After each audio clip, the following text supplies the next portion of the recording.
الانقلابيون يريدون حفاظ على أمن إسرائيل. أؤكد على نقطة أن إسرائيل كانت تدفع لمبارك أكثر من حوالي 17 مليارا نتيجة تأمين حدودها مع إسرائيل. هذا ما لا يعلمه الكثيرون، إن مبارك كان يمثل الحصن الحصين لإسرائيل، فبعد أن فقدت إسرائيل حليفها الأول في المنطقة وما كان يؤمن لها حدودها مع مصر، ها هم الآن يستعينون برجال آخرون يستعينون على حماية إسرائيل. أما أن تعبث إسرائيل بأرضنا وجو أرضنا فهذا مرفوض، هذا غير مقبول.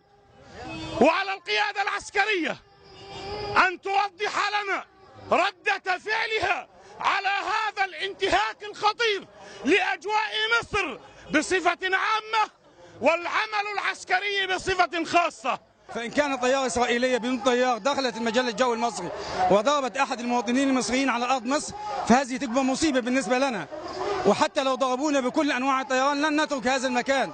أما إذا كانت الطائرة مصرية ويقال أنها أبطشي أو غيرها فهذه مصيبة أكبر.